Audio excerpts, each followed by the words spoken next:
श्रीपादराजं शरणं प्रपद्ये. शेवटीची आहुती आपल्या सोंडेत घेतली आणि मी स्वतः संपूर्ण केलेले गणेश चतुर्थीच्या दिवशी श्रीपाद श्रीवल्लभ रूपाने अवतार घेईन असे वचन दिले. यज्ञास आलेले सगळेच लोक आश्चर्यचकित झाले. त्या सभेत तिघे नास्तिक होते. ते म्हणाले, दिसते ते सगळेच इंद्रजाल आहे की महेंद्रजाल आहे, पण गणपती मात्र नाही. तसे नसेलच तर परत एकदा त्यांचे दर्शन घडून आणावे. कणीपूर विनायकाचा महिमा.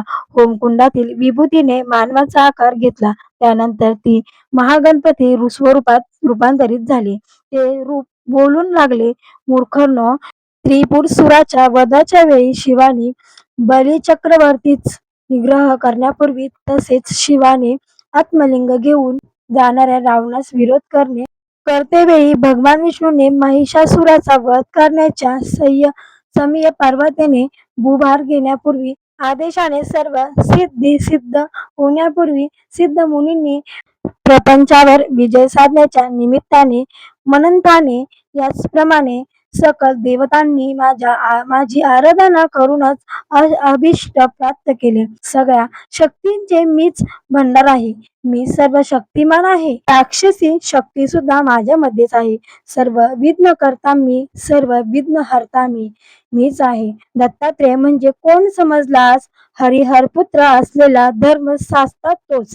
विष्णू रूपात बाह्य रुद्र रूप विलीन झाले, तेच दत्त रूप होय. धर्मशास्त्र रूपात गणपती शमुख रूप विलीन झालेले हे रूप सुद्धा दत्तप्रभू दत्त रूपच आहे. दत्तात्रेय हे सर्व काळ त्रिमूर्ती स्वरूपच असतात. श्रीपाद श्रीवल्लभ रूपात महागणपती असल्याने गणेश चतुर्थीच्या दिवशीच त्यांचा अवतार होईल. त्यांच्यामध्ये सुब्रह्मण्याचे तत्व असल्याने ते केवळ ज्ञानात अवतार म्हणून ओळखले जातील.